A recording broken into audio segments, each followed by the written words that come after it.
ಎಲ್ಲರಿಗೂ ಸ್ವಾಗತ. ನಾವು ಹಿಂದಿನ ತರಗತಿಯಲ್ಲಿ ಕೇರಳದಲ್ಲಿ ಪ್ರಳಯದ ನಂತರ ಉಂಟಾದ ಸಾಂಕ್ರಾಮಿಕ ರೋಗಗಳ ಬಗ್ಗೆ ತಿಳ್ಕೊಂಡಿದ್ದೇವೆ. ಅದರಲ್ಲೂ ಮುಖ್ಯವಾಗಿ ಬ್ಯಾಕ್ಟೀರಿಯಾದಿಂದ ಹರಡುವಂಥ ಕೆಲವೊಂದು ರೋಗಗಳ ಬಗ್ಗೆ ಕಲಿತಿದ್ದೇವೆ. ಯಾವುದೆಲ್ಲ ರೋಗಗಳು? ಒಂದು ಇಲಿಜ್ವರ, ಎರಡನೇದಾಗಿ ಡಿಪ್ತೀರಿಯಾ, ಮೂರನೇದಾಗಿ ಕ್ಷಯ. ಈ ರೋಗಗಳ ಲಕ್ಷಣಗಳು, ನಂತರ ಅವುಗಳು ಹೇಗೆ ಹರಡುವಂಥ ವಿಧಾನಗಳು, ನಂತರ ಹೇಗೆ ಅವುಗಳನ್ನು ತಡೆಗಟ್ಟಬಹುದು ಅಂತೇಳಿ ನಾವು ಹಿಂದಿನ ಕ್ಲಾಸ್ನಲ್ಲಿ ಕಲಿತಿದ್ದೇವೆ. ಹಾಗೆ ಇವತ್ತಿನ ಕ್ಲಾಸ್ನಲ್ಲಿ ನಿಮ್ಮ ಟೆಕ್ಸ್ಟ್ ಬುಕ್ಕಿನಲ್ಲಿ ಒಂದು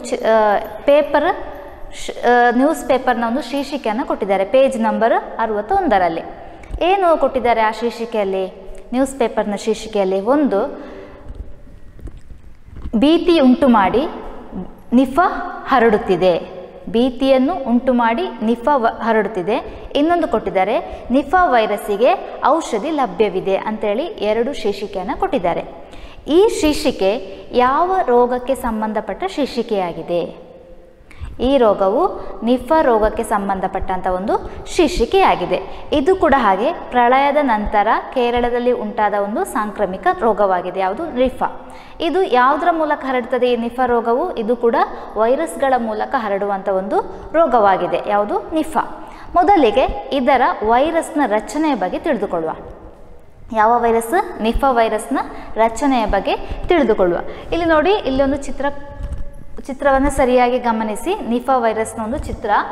ಇದರಲ್ಲಿ ಏನಾಗಿದೆ ಅಂತ ಹೇಳಿದರೆ, ಈ ನಿಫಾ ವೈರಸ್ನ ಹೊರಗಡೆ ಪ್ರೋಟೀನ್ ಆವರಣ ಕಂಡುಬರ್ತದೆ. ಇಲ್ಲಿ ನಿಫಾ ವೈರಸ್ನ ಹೊರಗಡೆಯಿಂದ ಪ್ರೋಟೀನ್ ಆವರಣ ಕಂಡುಬರ್ತದೆ. ಅದೇ ರೀತಿ ಇದರ ಒಳಗಡೆ, ಈ ನಿಫಾ ವೈರಸ್ನ ಒಳಗಡೆ DNA ಅಥವಾ RNA ಇಂದ ರಚಿಸಲ್ಪಟ್ಟಂಥ ಒಂದು ಅಣುಗಳ ಸರಳ ರಚನೆ ಕಂಡುಬರ್ತದೆ.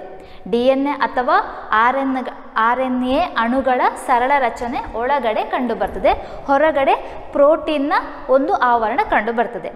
ಅದೇ ರೀತಿ ಇದರ ಒಳಗಡೆ ಈಗ ಎಲ್ಲ ಜೀವಕೋಶಗಳಲ್ಲಿ ನಮಗೆ ಆರ್ಗನೆಲ್ಗಳ ಅಂತೇಳಿ ನಾವು ತಿಳಿದಿದ್ದೇವೆ. ಆರ್ಗನೆಲ್ಗಳಿದೆ ಎಲ್ಲ ಜೀವಕೋಶಗಳಲ್ಲಿ, ಪ್ರಾಣಿ ಜೀವಕೋಶಗಳಲ್ಲಿರ್ಬೋದು ಅಥವಾ ಸಸ್ಯ ಜೀವಕೋಶಗಳಲ್ಲಿ. ನಾವು ಹಿಂದಿನ ಕ್ಲಾಸ್ನಲ್ಲೆಲ್ಲ ಕಲ್ತಿದ್ದೇವೆ, 9ನೇ ಕ್ಲಾಸ್ನೆಲ್ಲ ಕಲ್ತಿದ್ದೇವೆ ಆರ್ಗನೆಲ್ಗಳು. ಏನಂತೇಳಿ ಆರ್ಗನೆಲ್ಗಳು ಅಂತೇಳಿದ್ರೆ ಮೈಟೋಕಾಂಡ್ರಿಯಾ ಇರ್ಬೋದು, ಕ್ಲೋರೋಪ್ಲಾಸ್ಟ್ ಇರ್ಬೋದು, ಅಥವಾ ಗಾಲ್ಜಿ ಕಾಂಪ್ಲೆಕ್ಸ್ ಇರ್ಬೋದು ಅಲ್ವಾ?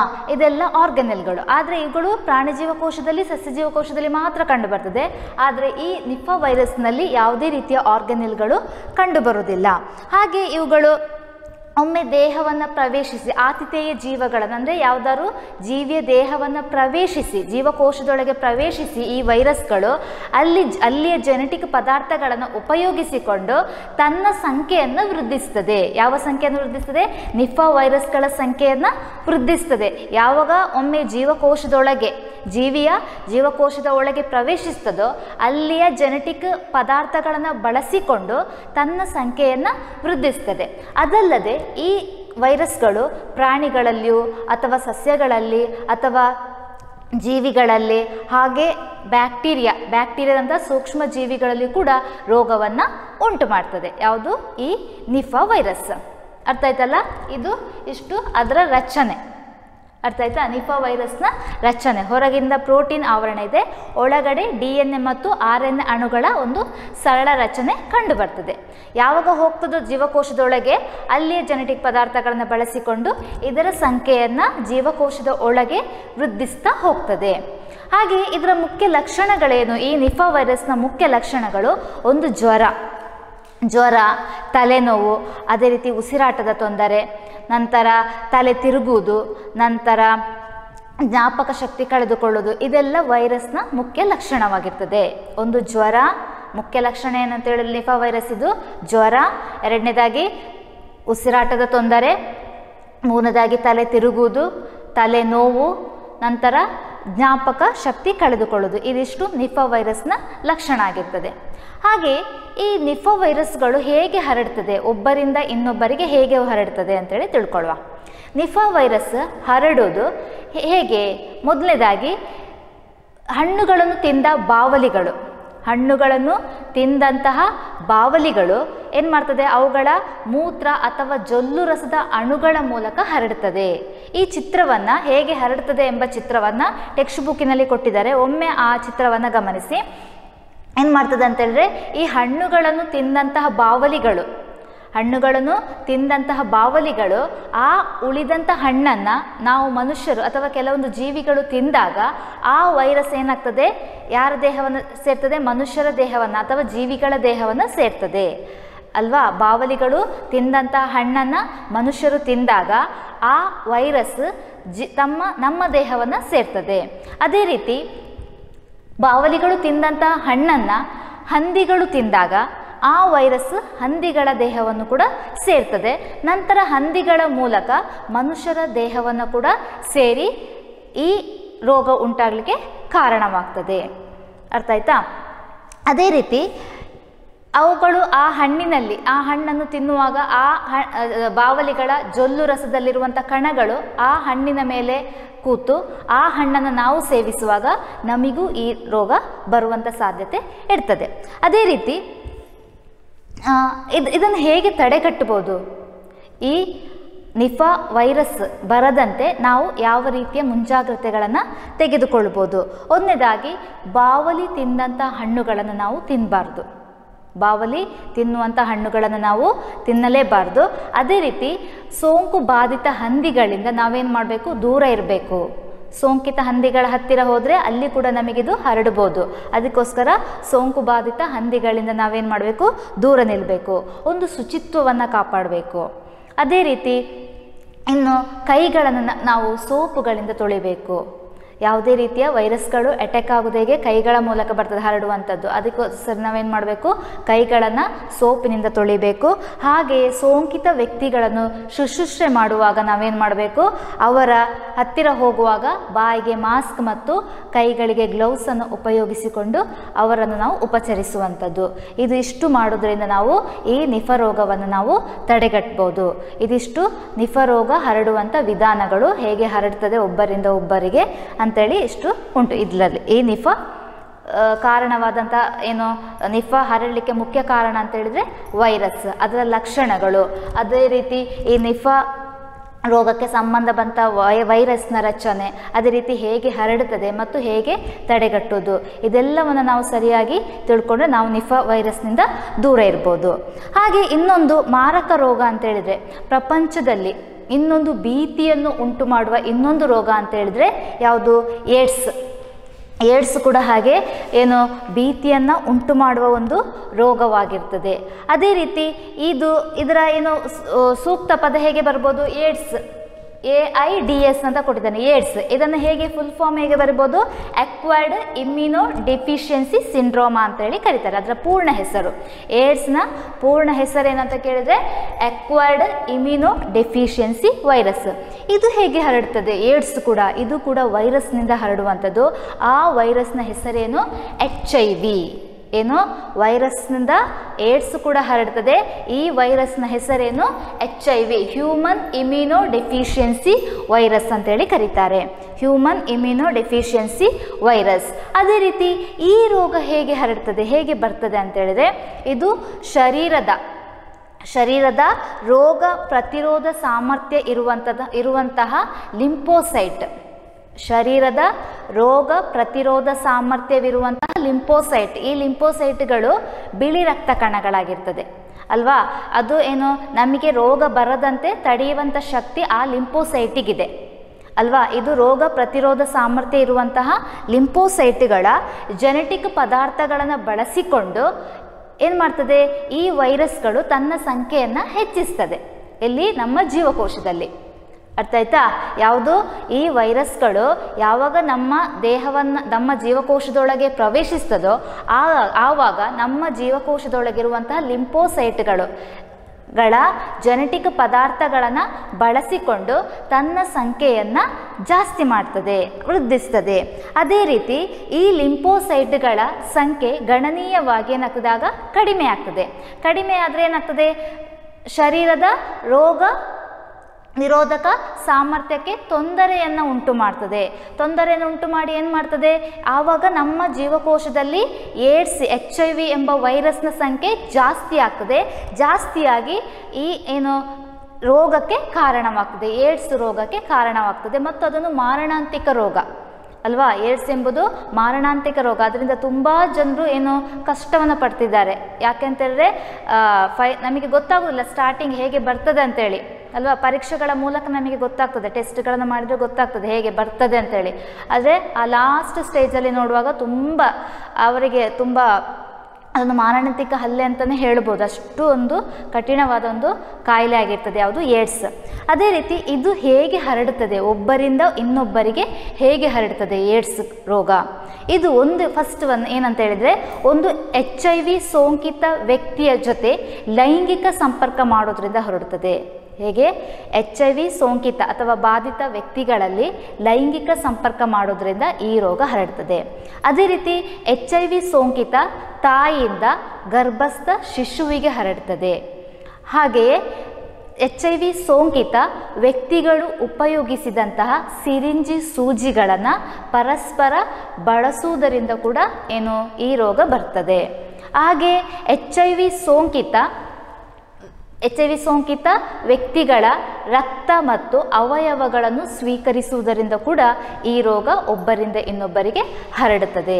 ಅರ್ಥ ಆಯ್ತಲ್ವಾ. ಇದು ಹೇಗೆ ಹರಡ್ತದೆ, HIV ಎಂಬುದು ಹರಡುವುದು ಹೇಗೆ. ಅದೇ ರೀತಿ ಈ HIV ಹೇಗೆ ಹರಡುವುದಿಲ್ಲ, ಏನೆಲ್ಲ ಅಂದರೆ ಯಾವ ರೀತಿಯೆಲ್ಲ HIV ಹೇಗೆಲ್ಲ ಮಾಡಿದರೂ ಕೂಡ ಹರಡುವುದಿಲ್ಲ. ಒಂದು ಹಸ್ತಲಾಘವ ಅಥವಾ ಸ್ಪರ್ಶ ಮಾಡೋದ್ರಿಂದ ಹರಡುವುದಿಲ್ಲ. ಒಬ್ಬರನ್ನು ಮುಟ್ಟಿದರೆ ನಮಗಿದು ಹರಡುವುದಿಲ್ಲ. ಅದೇ ರೀತಿ ಒಬ್ಬರನ್ನು ಸ್ಪರ್ಶ ಮಾಡಿದರೆ ಅಥವಾ ಹಗ್ ಮಾಡಿದರೆ, ಹಸ್ತಲಾಘವ ಮಾಡಿದರೆ ಅಥವಾ ಕೆಮ್ಮುವುದರಿಂದ ಸೀನುವುದರಿಂದ ಇವೆಲ್ಲೇನೋ ಈ ರೋಗ ಹರಡುವುದಿಲ್ಲ. ಅದೇ ರೀತಿ ಕೆಲವೊಂದು ಕೀಟಗಳಿಂದ, ಸೊಳ್ಳೆಗಳಿಂದ ಅಥವಾ ನೊಣಗಳಿಂದ ಅಲ್ವಾ, ಕೀಟಗಳಿಂದ ಈ ರೋಗವು ಹರಡುವುದಿಲ್ಲ. ಹಾಗೆ ಒಟ್ಟಿಗೆ ವಾಸಿಸುವುದು, ಒಂದು ಮನೆಯಲ್ಲಿ ಒಟ್ಟಿಗೆ ವಾಸಿಸುವುದು ಅಥವಾ ಒಂದೇ ಶೇರ್ ಮಾಡೋದು, ಊಟವನ್ನು ಒಂದೇ ತಟ್ಟೆಯಲ್ಲಿ ಶೇರ್ ಮಾಡೋದ್ರಿಂದ ಕೂಡ ಇದೇನು ಆಗೋದಿಲ್ಲ, ಈ ರೋಗ ಹರಡುವುದಿಲ್ಲ. ಅದೇ ರೀತಿ ಒಂದೇ ಶೌಚಾಲಯವನ್ನು ಬಳಸುವುದರಿಂದ ಕೂಡ ಈ ರೋಗ ಹರಡುವುದಿಲ್ಲ. ಅಥವಾ ಒಂದೇ ಕೊಳದಲ್ಲಿ ಒಟ್ಟಿಗೆ ಸ್ನಾನ ಮಾಡುವುದು ಆದರೂ ಕೂಡ ಬರುವುದಿಲ್ಲ. ಅಥವಾ ಒಬ್ಬರ ಬಟ್ಟೆ ಇನ್ನೊಬ್ಬರ ಹಾಕುವುದರಿಂದ ಆದರೂ ಕೂಡ ಈ ರೋಗ ಬರುವುದಿಲ್ಲ ಅಲ್ವಾ. ಇದು ಬರುವುದು ಹೇಗೆ, ಸೋಂಕಿತ ವ್ಯಕ್ತಿಗಳ ಲೈಂಗಿಕ ಸಂಪರ್ಕ ಮಾಡಿದರೆ ಮಾತ್ರ ಬರುವಂಥದ್ದು. 5 ಕಾರಣಗಳಿಂದ ಮಾತ್ರ ಹರಡ್ತದೆ. ಆದರೆ ಕೆಲವೆಲ್ಲ ಇಲ್ಲಿ ಹೇಳಿದೆಲ್ಲ ನಾನು, ಅದರಿಂದೆಲ್ಲ ಅದು ಹರಡುವುದಿಲ್ಲ. ಒಟ್ಟಿಗೆ ಇರುವುದು ಅಥವಾ ಒಟ್ಟಿಗೆ ಸ್ನಾನ ಮಾಡೋದು ಅಥವಾ ಒಟ್ಟಿಗೆ ಬಟ್ಟೆ ಬರೆಗಳನ್ನು ಆಚೀಚೆ ಎಕ್ಸ್ಚೇಂಜ್ ಮಾಡೋದ್ರಿಂದ, ಇದರಿಂದೆಲ್ಲ, ಅಥವಾ ಒಟ್ಟಿಗೆ ತಿನ್ನುವುದರಿಂದ ಅಥವಾ ಸೊಳ್ಳೆಗಳಿಂದ ಅಥವಾ ಕೆಮ್ಮುವುದು ಸೀನುವುದು, ಇದರಿಂದೆಲ್ಲ ಈ ರೋಗ ಹರಡುವುದಿಲ್ಲ. ಅದೇ ರೀತಿ ಇನ್ನೊಂದು ಕೊಟ್ಟಿದ್ದಾರೆ, ಏಡ್ಸ್ ರೋಗ ಬಾಧಿತರೊಂದಿಗೆ ಯಾವ ರೀತಿ ವರ್ತನೆ ಮಾಡಬೇಕು. ನಾವು ಒಬ್ಬರಿಗೆ ಏಡ್ಸ್ ಬಂದಿದೆ, ಆಗ ಅವರನ್ನು ನಾವು ಯಾವ ರೀತಿಯಾಗಿ ನೋಡ್ಕೊಳ್ಬೇಕಂತೇಳಿ. ಈಗ ಏಡ್ಸ್ ಬಾಧಿತರೊಂದಿಗೆ ನಾವು ಪ್ರೀತಿಯಿಂದ ನಡ್ಕೊಳ್ಬೇಕು. ಅಂದರೆ ಅವರಿಗೆ ಯಾವುದೇ ರೀತಿಯ ಮುಜುಗರ ಆಗ್ತದೆ ಕೆಲವರಿಗೆ, ನಮಗೆ ಏಡ್ಸ್ ಬಂದಿದೆ, ನಮ್ಮನ್ನು ಯಾರು ನೋಡೋದಿಲ್ಲ, ಆಗಲ್ಲ ಯಾರಿಗೆ ಬಂದಿದೋ ಅವರನ್ನು ನಾವು ಪ್ರೀತಿಯಿಂದ ನೋಡಿಕೊಳ್ಳುವಂಥದ್ದು. ಅದೇ ರೀತಿ ಅವರನ್ನು ಪ್ರೀತಿಯಿಂದ ಶುಶ್ರೂಷೆ ಕೂಡ ಮಾಡುವಂಥದ್ದು, ಅವರನ್ನು ಪ್ರೀತಿಯಿಂದ ನೋಡಿಕೊಳ್ಳೋದು, ಅವರ ಜೊತೆ ಪ್ರೀತಿಯಿಂದ ಮಾತನಾಡುವಂಥದ್ದು. ಹಾಗೆ ಯಾರಿಗೆ ರೋಗ ಬಂದಿದೆ ಅವರಿಗೆ ಮತ್ತು ಅವರ ಸಂಬಂಧಿಕರಿಗೆ ಈ ರೋಗದ ಬಗ್ಗೆ ತಿಳುವಳಿಕೆಯನ್ನು ನೀಡುವಂಥದ್ದು. ಇದು ನಾವು ಯಾರ ಜೊತೆ ಮಾಡುವಂಥದ್ದು, ರೋಗ ಬಾಧಿತರೊಂದಿಗೆ ನಡೆದುಕೊಳ್ಳುವಂಥ ರೀತಿಗಳು. ಆಯ್ತಾ. ಇದಿಷ್ಟು ಏಡ್ಸ್ ಬಂದಾಗ ಆಗುವಂಥ ಕೆಲವೊಂದು ಸಮಸ್ಯೆಗಳೇನಾಗ್ತದೆ, ಹೇಗೆ ಹರಡ್ತದೆ ಮತ್ತು ಏಡ್ಸ್ ಯಾವಾಗ ಹೇಗೆ ಹರಡ್ತದೆ ಮತ್ತು ಅದಕ್ಕೆ ಕಾರಣವಾದಂತಹ ಯಾವುದು ವೈರಸ್ನ ಹೆಸರೇನು, ಇದು ಇಷ್ಟು ಇಂಪಾರ್ಟೆಂಟ್ ಈ ಲೆಸನಲ್ಲಿ. ಅದೇ ರೀತಿ ನೆಕ್ಸ್ಟ್ ಇನ್ನೊಂದು ಕಾಯಿಲೆ ಬಂದಿದೆ, ಅದು ಕೂಡ ವೈರಸ್ನಿಂದ ಬಂದಂಥ ಕಾಯಿಲೆ ಆಗಿರ್ತದೆ, ಹೆಪಟೈಟಿಸ್ ಕೂಡ ಹಾಗೆ, ಇದು ಕೂಡ ವೈರಸ್ನ ಮೂಲಕ ಹರಡುವಂಥ ಇನ್ನೊಂದು ರೋಗವಾಗಿದೆ. ಹಾಗೆ ಇದು ಹೀಗೂ ಹರಡುತ್ತದೆ. ಹೇಗೆ, ಮಲಿನವಾದಂಥ ನೀರು, ಆಹಾರದ ಮೂಲಕ ಕೂಡ ಈ ರೋಗ, ಹೆಪಟೈಟಿಸ್ ಎಂಬ ರೋಗ ಹರಡುತ್ತದೆ. ಅದೇ ರೀತಿ ಇದು ಎಲ್ಲಿಗೆ, ಯಾವ ಭಾಗವನ್ನು ಬಾಧಿಸ್ತದೆ ಅಂತ ಹೇಳಿದ್ರೆ, ನಮ್ಮ ಶರೀರದಲ್ಲಿರುವಂತಹ ಪಿತ್ತಜನಕಾಂಗವನ್ನು ಬಾಧಿಸುವಂಥ ರೋಗವಾಗಿದೆ ಯಾವುದು, ಹೆಪಟೈಟಿಸ್. ಅದೇ ರೀತಿ ಇದು ಕೂಡ ವೈರಸ್ನಿಂದ ಬರುವಂಥ ರೋಗವಾಗಿರ್ತದೆ. ಇದರ ಮೇನ್ ಲಕ್ಷಣ ಏನಂತೇಳಿದ್ರೆ, ಈ ರೋಗದ ಮುಖ್ಯ ಲಕ್ಷಣ ಏನಂತೇಳಿದ್ರೆ ಪಿತ್ತಜನಕಾಂಗ ಬಾತುಕೊಳ್ಳುವಂಥದ್ದು. ಆಯ್ತಾಯ್ತಾ. ಪಿತ್ತಜನಕಾಂಗಕ್ಕೆ ಬರುವಂಥ ರೋಗವಾಗಿದೆ ಹೆಪಟೈಟಿಸ್. ಮುಖ್ಯ ಲಕ್ಷಣ ಅಂತ ಹೇಳಿದ್ರೆ ಯಾವುದು, ಪಿತ್ತಜನಕಾಂಗ ಎಂಬುದು ಬಾತುಕೊಳ್ಳುವಂಥದ್ದು. ಅದೇ ರೀತಿ ಪಿತ್ತಜನಕಾಂಗ ಉತ್ಪಾದಿಸುವಂಥ ಪಿತ್ತಜನಕಾಂಗ ಉತ್ಪಾದಿಸುವಂಥ ಪಿತ್ತರಸದ ಪ್ರವಾಹದಲ್ಲಿ ತಡೆಯನ್ನು ಉಂಟು ಮಾಡ್ತದೆ. ಇದರಿಂದಾಗಿ ರಕ್ತದಲ್ಲಿ ಪಿತ್ತರಸದ ಬಿಲಿರುಬಿನ್ ಎಂಬ ವರ್ಣದ್ರವ್ಯದ ಸಂಖ್ಯೆ ಹೆಚ್ಚಾಗ್ತಾ ಹೋಗ್ತದೆ.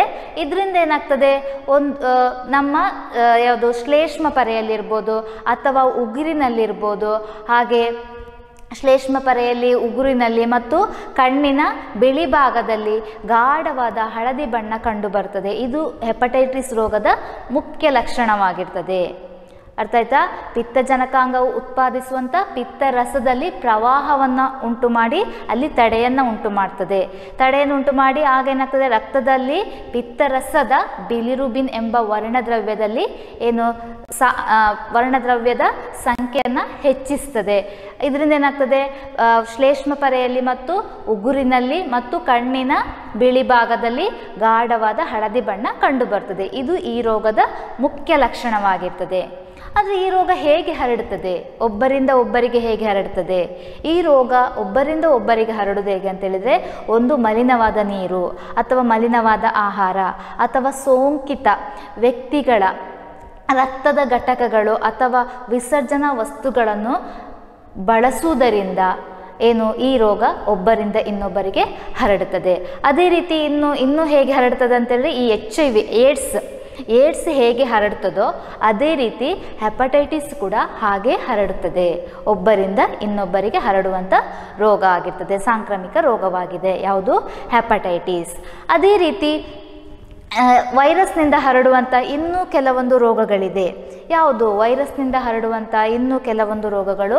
ಒಂದು ಚಿಕನ್ ಗುನ್ಯಾ ಇರ್ಬೋದು ಅಥವಾ ಚಿಕನ್ ಫಾಕ್ಸ್ ಇರ್ಬೋದು, ಡೆಂಗ್ಯೂ ಜ್ವರ, ಇದೆಲ್ಲ ವೈರಸ್ನಿಂದ ಹರಡುವಂಥ ರೋಗವಾಗಿರ್ತದೆ. ಸೊಳ್ಳೆಯಿಂದ ಒಬ್ಬರಿಂದ ಒಬ್ಬರಿಗೆ ಹರಡುತ್ತದೆ.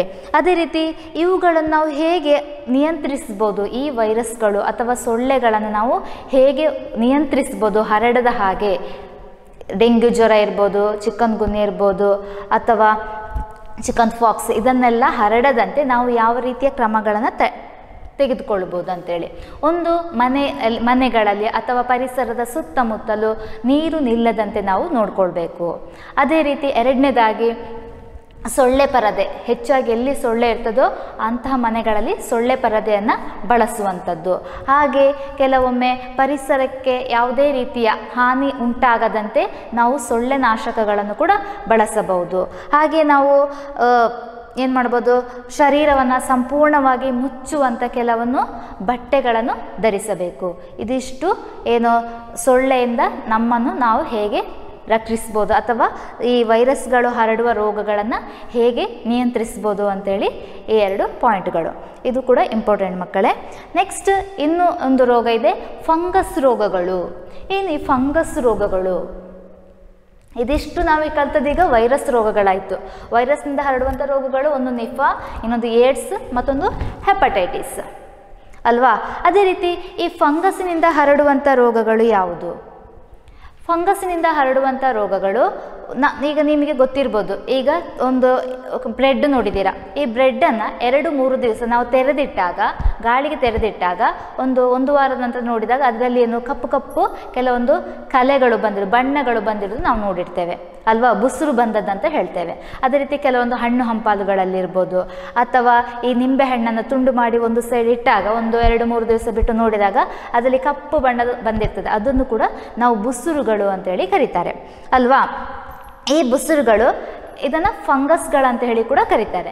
ಈ ಫಂಗಸ್ಗಳಲ್ಲಿ ಬೇರೆ ಬೇರೆ ರೀತಿಯ ಫಂಗಸ್ಗಳಿದೆ ಅಲ್ವಾ?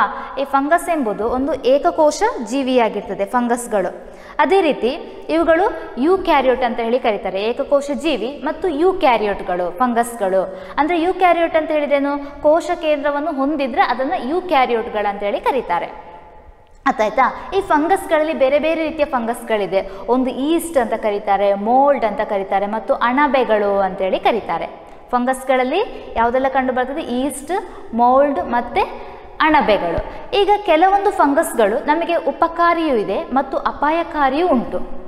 ಕೆಲವೊಂದು ಫಂಗಸ್ಗಳಿಂದ ನಮಗೆ ಉಪಕಾರ ಉಂಟು ಮತ್ತು ಕೆಲವೊಂದು ಫಂಗಸ್ಗಳಿಂದ ನಮಗೆ ಅಪಾಯವೂ ಉಂಟು. ಹಾಗಾದರೆ ಉಪಕಾರಿಯಾದ ಫಂಗಸ್ಗಳಂತ ಹೇಳಿದರೆ ಯಾವುದು?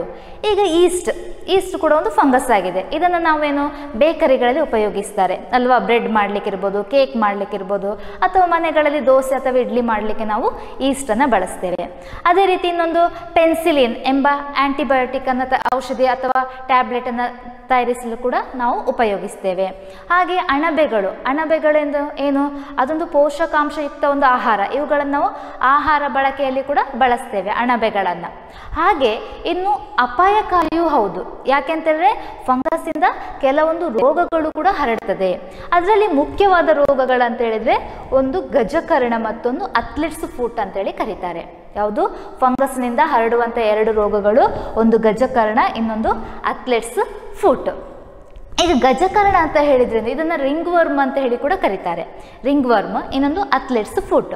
ಇದು ಚರ್ಮದಲ್ಲಿ ಫಂಗಸ್ನಿಂದ ಉಂಟಾಗುವ ರೋಗಗಳನ್ನು ನಾವು ಗಜಕರ್ಣ ಅಂತೇಳಿ ಕರೀತಾರೆ. ಏನು ಗಜಕರ್ಣ ಅಂತ ಹೇಳಿದರೆ ಚರ್ಮದಲ್ಲಿ ಉಂಟಾಗುವ ಫಂಗಸ್ ರೋಗಗಳನ್ನು ಗಜಕರ್ಣ ಅಂತೇಳಿ ಕರೀತಾರೆ. ಇದು ಹೇಗೆ ಕಂಡು ಬರ್ತದೆ ನಮಗೆ? ಇದು ವೃತ್ತಾಕಾರದ ಕೆಂಪು ದಡಿಕೆಯಂತಹ ರಚನೆಯೊಂದಿಗೆ ಈ ರೋಗ ಆರಂಭಗೊಳ್ಳುತ್ತದೆ. ವೃತ್ತಾಕಾರದ ಕೆಂಪು ದಡಿಕೆಯೊಂದಿಗೆ, ಕೆಂಪಾಗಿರ್ತದೆ, ಈ ರೀತಿ ಕಂಡು ಬರ್ತದೆ. ವೃತ್ತಾಕಾರದ ಕೆಂಪು ದಡಿಕೆಯೊಂದಿಗೆ ಆರಂಭದಲ್ಲಿ ಕಂಡುಬರುವಂತಹ ಒಂದು ರೋಗವಾಗಿರ್ತದೆ. ಅದೇ ರೀತಿ ಇದು ಹೇಗೆ ಹರಡ್ತದೆ ಒಬ್ಬರಿಂದ ಒಬ್ಬರಿಗೆ ಅಂತ ಹೇಳಿದ್ರೆ, ಒಂದು ಸ್ಪರ್ಶದ ಮೂಲಕ, ಮುಟ್ಟುವುದರಿಂದ ಅಥವಾ ಸಂಪರ್ಕದ ಮೂಲಕ ಕೂಡ ಈ ರೋಗ ಹರಡುತ್ತದೆ. ಹೇಗೆ?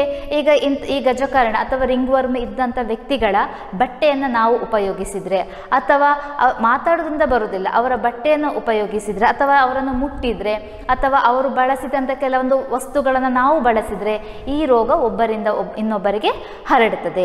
ಅದೇ ರೀತಿ ಇನ್ನೊಂದು ಯಾವುದು? ಅಥ್ಲೆಟ್ಸ್ ಫೂಟ್ ಅಂತ ಕರೀತಾರೆ. ಅಥ್ಲೆಟ್ ಫೂಟ್ಸ್ ಅಂತ ಹೇಳಿದ್ರೇನು?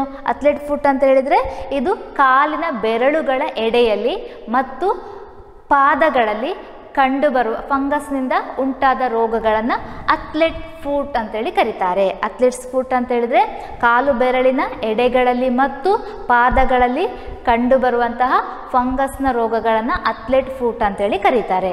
ಇದು ಆರಂಭದಲ್ಲಿ ತುರಿಕೆ ರೂಪದಲ್ಲಿ ಇರ್ತದೆ. ನಂತರ ಕೆಂಪು ಬಣ್ಣದ ಹುರುಪೆಯಂತಹ ರಚನೆ ನಮಗೆ ಕಾಣಿಸಿಕೊಳ್ತದೆ. ಯಾವುದು? ಕೆಂಪು ಬಣ್ಣದ ಹುರುಪೆಯಂಥ ರಚನೆ ಕಾಣಿಸಿಕೊಳ್ತದೆ. ಇದು ಹೇಗೆ ಹರಡ್ತದೆ? ಇದು ಹರಡುವಂಥದ್ದು ಒಂದು ಮಲಿನವಾದ ನೀರು, ಇನ್ನೊಂದು ಮಣ್ಣಿನೊಂದಿಗೆ ಸಂಪರ್ಕ ಹೊಂದಿದಾಗ, ಆ ಮಣ್ಣಿನಲ್ಲಿರುವಂಥ ಕೆಲವೊಂದು ರೋಗಕಾರಕಗಳು ಏನು ಮಾಡ್ತದೆ? ನಮ್ಮ ಕಾಲಿನ ಎಡೆಯಲ್ಲಿ ಬಂದು ಸೇರಿಕೊಳ್ತದೆ. ಇದರ ಮೂಲಕ ಮಣ್ಣಿನಲ್ಲಿರುವಂಥ ಕೆಲವೊಂದು ವೈರಸ್ಗಳ ಮೂಲಕ ಅಥವಾ ಮಲಿನವಾದಂಥ ನೀರಿನ ಮೂಲಕ ಈ ರೋಗವು ಹರಡುತ್ತದೆ. ಯಾವುದು? Athletes foot. ಇದನ್ನು ಹೇಗೆ ತಡೆಗಟ್ಬೋದು ಅಂತ ಹೇಳಿದರೆ, ನಾವು ಕಾಲುಗಳಿಗೆ ಪಾದರಕ್ಷೆಯನ್ನು ಧರಿಸಬೇಕು. ಅದೇ ರೀತಿ ಪಾದರಕ್ಷೆಯೊಟ್ಟಿಗೆ ನಾವು ಸಾಕ್ಸ್ಗಳು, ಅದು ಒಣಗಿರುವಂಥ ಸಾಕ್ಸ್ಗಳನ್ನು ಧರಿಸಬೇಕು. ಯಾವುದೇ ರೀತಿಯ ಒದ್ದೆ ಆದಂಥ ನಾವು ಬಟ್ಟೆಗಳನ್ನು ಹಾಕಿಕೊಳ್ಬಾರ್ದು. ಎಲ್ಲಿ ನಾವು ಒದ್ದೆ ಬಟ್ಟೆ ಹಾಕ್ತೇವೋ ಅಲ್ಲಿ ಕೂಡ ಫಂಗಸ್ ಬೆಳೆಯುವಂಥ ಸಾಧ್ಯತೆ ಇರ್ತದೆ. ಅದಕ್ಕೋಸ್ಕರ ನಾವೇನು ಮಾಡಬೇಕು? ಈ ಪಾದರಕ್ಷೆಗಳನ್ನು ಮತ್ತು ಒಣಗಿದಂಥ ಪಾದರಕ್ಷೆಗಳು ಮತ್ತು ಒಣಗಿದ ಬಟ್ಟೆಗಳನ್ನು ಧರಿಸುವುದರಿಂದ ಈ ರೋಗವನ್ನು ನಾವು ತಡೆಗಟ್ಬೋದು. ಯಾವುದು? ಫಂಗಸ್ ರೋಗಗಳನ್ನು. ಅದೇ ರೀತಿ ಇನ್ನೊಂದು ಪ್ರೋಟೋಜೋವಾ ರೋಗಗಳು ಅಂತ ಹೇಳಿ ಇದೆ. ಏನು ಪ್ರೋಟೋಜೋವಾ ರೋಗಗಳು? ಪ್ರೋಟೋಜೋವಾ ಅಂತ ಹೇಳಿದ್ರೆ ಏನು? ಈಗ ನೀವು ಕೇಳಿರ್ಬೋದು ಅಮೀಬಾ, ಯುಗ್ಲಿನಾ ಮತ್ತು ಪ್ಯಾರಾಮೀಸಿಯಂ ಅಂತ ಕೇಳಿರ್ಬೋದು. ಅವೆಲ್ಲವುಗಳು ಏನಾಗಿದೆ? ಪ್ರೋಟೋಜೋವಾಗಳಾಗಿದೆ. ಈ ಪ್ರೋಟೋಜೋವಾದಿಂದ ಬರುವಂಥ ರೋಗ ಯಾವುದು? ಮಲೇರಿಯಾ. ಕೇಳಿರ್ಬೋದು ನೀವು. ಮಲೇರಿಯಾ ಎಂಬುದು ಯಾವುದರಿಂದ ಬರ್ತದೆ? ಪ್ರೋಟೋಜೋವಾದಿಂದ ಬರುವಂಥ ರೋಗವಾಗಿದೆ. ಅದೇ ರೀತಿ ಇದು ಹೇಗೆ ಹರಡ್ತದೆ? ಒಬ್ಬರಿಂದ ಇನ್ನೊಬ್ಬರಿಗೆ ಹೇಗೆ ಹರಡುತ್ತದೆ ಅಂತ ಹೇಳಿದ್ರೆ, ಇದು ಹೆಣ್ಣು ಸೊಳ್ಳೆಯ ಮೂಲಕ, ಹೆಣ್ಣು ಅನೋಫಿಲಿಸ್ ಎಂಬ ಸೊಳ್ಳೆಯ ಮೂಲಕ ಇದು ಹರಡುವಂಥದ್ದು. ಇದರಲ್ಲಿ ರೋಗಕಾರಕ ಯಾವುದು? ಪ್ಲಾಸ್ಮೋಡಿಯಂ ಎಂಬುದು ರೋಗಕಾರಕ ಮತ್ತು ಹೆಣ್ಣು ಅನೋಫಿಲಿಸ್ ಸೊಳ್ಳೆಯ ಮೂಲಕ ಹರಡುವಂಥದ್ದು. ಈಗ ಯಾರಿಗೆ ಈ ರೋಗ ಇರ್ತದೋ, ಮಲೇರಿಯಾ ರೋಗ ಇರ್ತದೋ, ಅವರಿಗೆ ಈ ಹೆಣ್ಣು ಸೊಳ್ಳೆ ಹೋಗಿ ಕಚ್ಚಿದಾಗ ಅವರಲ್ಲಿರುವಂಥ ಪ್ಲಾಸ್ಮೋಡಿಯಂ ಎಲ್ಲಿ ಸೇರ್ತದೆ? ಹೆಣ್ಣು ಸೊಳ್ಳೆಯ ರಕ್ತದ ಹೆಣ್ಣು ಸೊಳ್ಳೆಯನ್ನು ಬಂದು ಸೇರ್ತದೆ, ಪ್ಲಾಸ್ಮೋಡಿಯಂ. ಈ ಸೊಳ್ಳೆ ಪುನಃ ಆರೋಗ್ಯವಂತ ವ್ಯಕ್ತಿಯನ್ನು ಕಚ್ಚಿದಾಗ ಆ ಪ್ಲಾಸ್ಮೋಡಿಯಂ ಅವರ ದೇಹವನ್ನು ಹೋಗಿ ಸೇರ್ತದೆ. ನಂತರ ಅವರಿಗೆ ಕೂಡ ಈ ರೋಗ ಉಂಟಾಗ್ತದೆ, ಮಲೇರಿಯಾ.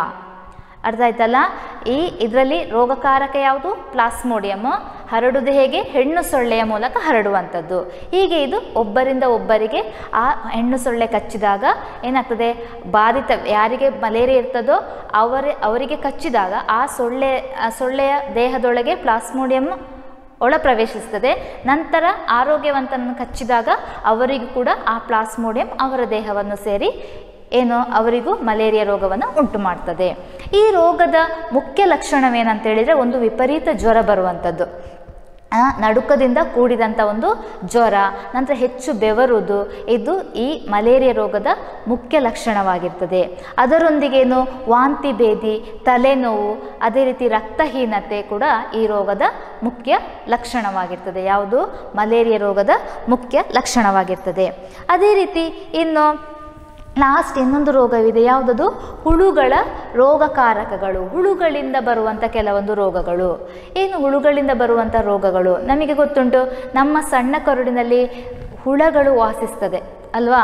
ನಾವು ಅದಕ್ಕೇನು ಮಾಡ್ತೇವೆ, ವರ್ಷಕ್ಕೆ ಒಮ್ಮೆ ಆದರೂ ನಾವು ಹುಳಗಳ ಮಾತ್ರೆಯನ್ನು ತೆಗೆದುಕೊಳ್ತೇವೆ. ಶಾಲೆಗಳಲ್ಲಿ ಕೂಡ ಅದನ್ನು ವಿತರಿಸ್ತಾರೆ. ಒಂದು ವೇಳೆ ನಾವು ತೆಗೆದುಕೊಳ್ಳದಿದ್ದರೆ ನಮಗೆ ಹೊಟ್ಟೆ ನೋವೆಲ್ಲ ಸ್ಟಾರ್ಟ್ ಆಗ್ತದೆ ಅಲ್ವಾ? ಅದಕ್ಕೋಸ್ಕರ ನಾವು ಆ ಹುಳದ ಮಾತ್ರೆಯನ್ನು ವರ್ಷಕ್ಕೆ ಒಮ್ಮೆ ಆದರೂ ತಗೊಳ್ಬೇಕು. ಅದೇ ರೀತಿ ಈ ಹುಳದಿಂದ ಇನ್ನೂ ಕೆಲವೊಂದು ರೋಗಗಳು ಹರಡ್ತದೆ. ಅದು ಯಾವುದಂತೇಳಿ ನಾವು ನೋಡುವ.